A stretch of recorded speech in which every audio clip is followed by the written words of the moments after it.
My road to education isn't as typical as some.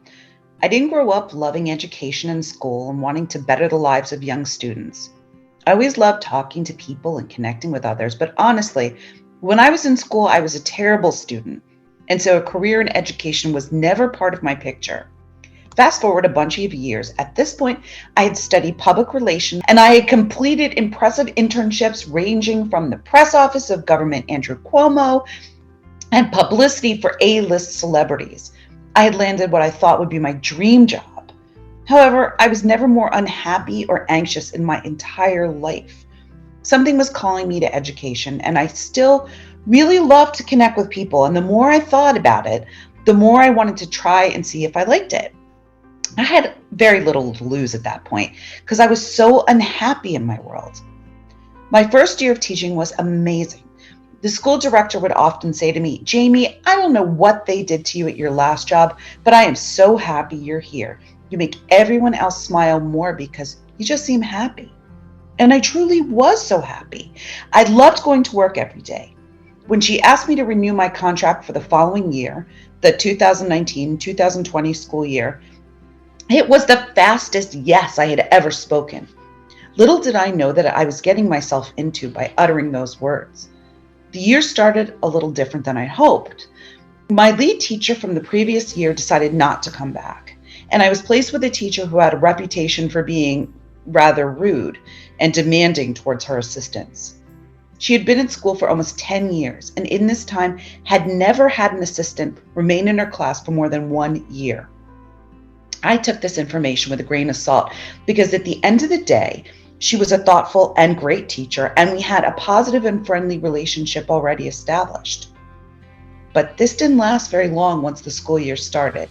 She and I quickly learned that we are very different professionally, and this was going to be a long year. We eventually got into our type of groove of survival mode to tolerate each other for the rest of the year. However, once March of 2020 came around, the waters were soon to be tested once again.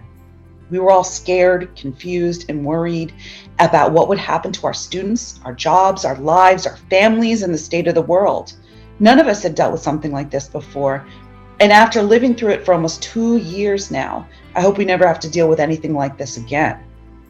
I was fortunate enough to be able to go home to my family and quarantine with my parents, sister, boyfriend, and dogs.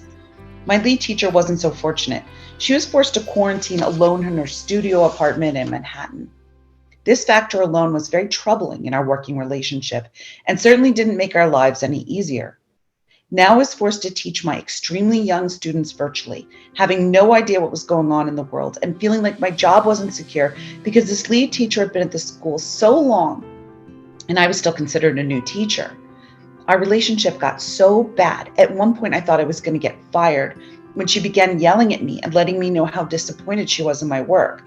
Her favorite phrase was, "Can't you do anything right?" I tried to be proactive in the situation and talked to my directors about how I could be better assisting her. And to my surprise, they were so understanding and told me to hang in there and that my lead teacher was having a hard time. They were also worried about her mental health. New things were strained between us. In further conversations, my directors let me know that I was doing the right thing in offering my assistance. They also agreed that my lead teacher was taking advantage of the situation. I felt very validated at that moment. I knew I was trying so hard to please her.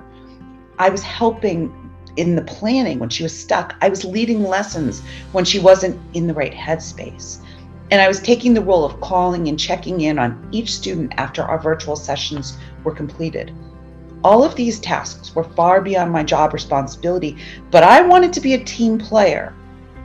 Even with me going above and beyond, she treated me horribly. And that was plain to see. Nothing I ever did was good enough, and every failure was somehow blamed on me. It made a difficult teaching situation even more difficult, and I couldn't wait for the year to end. When it came to teaching the students, it was hard to be creative with our lesson plans. My students were 2 years old and had very little interest in the computer screen. Parents would often complain that we were teaching for too long and their children couldn't be in front of the screen for too long. And then we would make it less time. And then they would complain that there wasn't enough content to get students through the day. No matter what we were doing, we were upsetting our parents. They would write angry emails to the head teacher, which she would use to put me down and tell me what a terrible job I was doing. We would constantly try to adjust how we were teaching, what we were teaching, the times we would be teaching. And no matter what we did, we were still upsetting some of the parents, some of the children, some of the administrators.